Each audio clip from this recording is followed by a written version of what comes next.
Question number 9. So this is a bigger problem now. It gives us this transient circuit. Transient circuit is just saying that time is involved. That's all it is. And it wants us to determine the capacitor voltage at 2 seconds. So time is equal to 2 seconds. Time is equal to 2 seconds. So this is our original circuit. And let's kind of break it apart piece by piece and see what's going on here. So let's go look at our switch. So the switch here, we see that initially it is closed. But as time runs to infinity, it will be opened. Opened has a second E in it. Guess what time I'm recording this?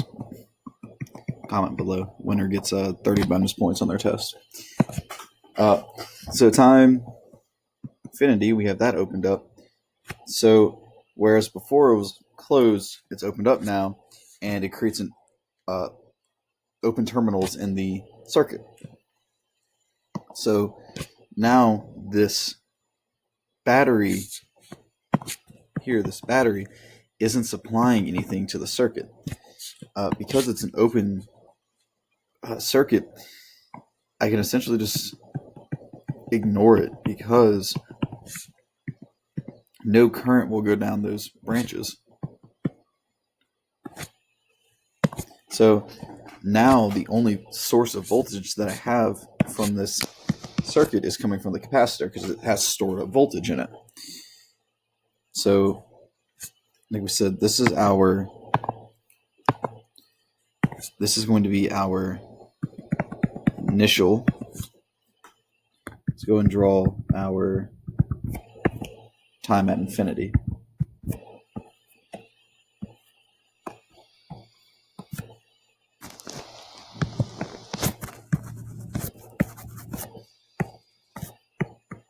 Two, three, 1, 3, 2. And then notice where this capacitance value is at the bottom. On the test, you might have a weird location for this value. Just be sure to look out for it, because sometimes what they'll do is they will crop it wrong, and then you don't see this value, so you can't do the problem. So just be looking out for that. And that's these here. So because it's not doing anything for the circuit, it just acts like it's not there. So it acts clipped out. So what will end up happening is current will leave this capacitor and travel to the rest of the circuit. It'll supply the voltage and current to everything, like such. But we don't know how much, we don't know where. We do know initial stuff, though. Let's kind of go take a look at what we have. If we go and write our charging equation,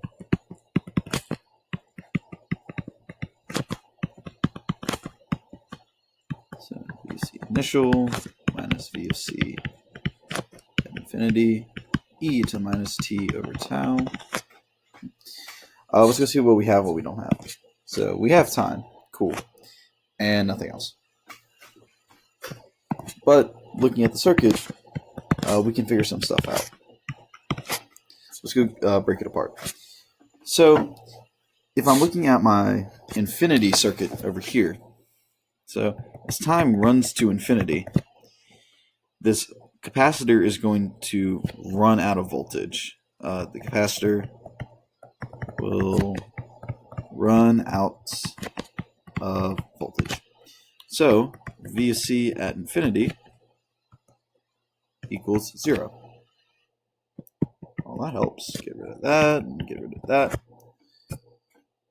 Okay. Well, what about initially? Well, initially, we see that it's connected here. We know that it's going to have voltage similar to the battery here. The reason for that is because it's a little complicated, but we can only assume this has been operating in steady state for a long time. So if I was to go and treat it like it was clipped out, now no current can run through that branch, right? But the voltage here is the same as the voltage there. The voltage here is the same as the voltage there. And no current runs through this resistor, but it still has voltage in it. So there is still this voltage drop. And if we assume that this down here is 0, and we come up through this battery and pick up 12 volts, well then that should be 12 volts over there. And this should also be 0. So we can say that from our original circuit, VC initially is equal to 12 volts, similar to the battery. So that's 12 volts. So it's getting a little cluttered up there. Let's go and write this equation out a little bit more. All right, so if that goes to 0 and that goes to 0, then we'll have 12e to the minus 2 over tau. Ooh, we're so close. The only thing that we don't have is this tau still. And remember, for tau for a capacitor, it's going to be equal to RC. It's at the bottom of your formula sheet. Well, if we have multiple resistors, we need an equivalent resistance. So the equivalent resistance is going to be every resistor that receives voltage from this battery. And we need to look at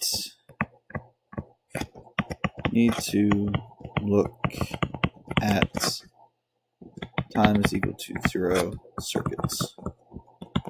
Okay? Because this is what's going to be dissipating all this voltage. So let's go look at these. What we need to go, we have one capacitor. Cool. We just need to go find this. So to find our equivalent, we'll just treat it like normal, like a normal circuit. But we're going to take it with respect to this capacitor. So I see these would be in series. So I can write R series 1, 3 plus 1, 4. And we're going to speed draw a bit here. 4, 2, 3, open terminals, 2. C. See, these two are in parallel, so we'll call that parallel 1. Parallel 1. Be nice if you could read that. Be 4 times 2 over 4 plus 2.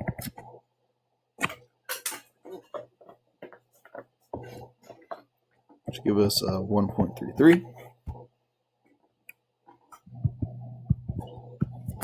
And redraw it one last time. 1.33 2, 3, and I see these last 3 here are going to be in series. So R series 2, 3 plus 2 plus 1.33, which give us 6.33 ohms, which will be our R equivalent.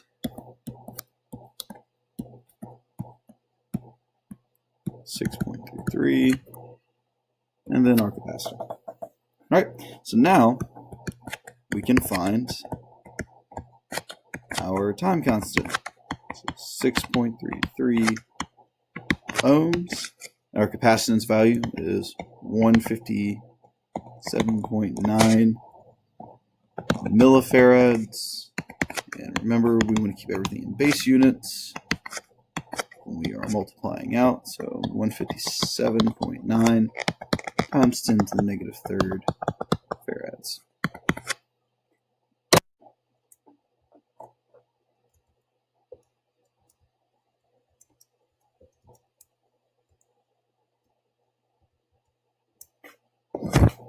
which will give us somewhere in the ballpark of 0.9995 seconds, and which for our purposes is close enough to 1 second. So now we have our tau. And finally, all it is just plugging and chugging. So VFC, 2 seconds, 12e to the minus 2 seconds, over 1 second. So VFC at 2 seconds will be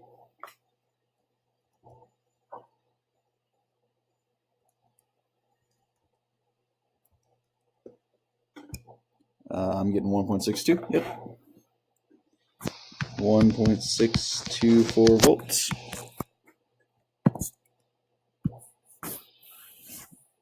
And there we go. So just look at the circuit and see what they're asking. If they give you a time, if they give you a switch, more than likely it's going to be a steady state problem. Write out your charging discharging equation, find out what pieces you have, what pieces you don't have, and then just kind of work forward from there.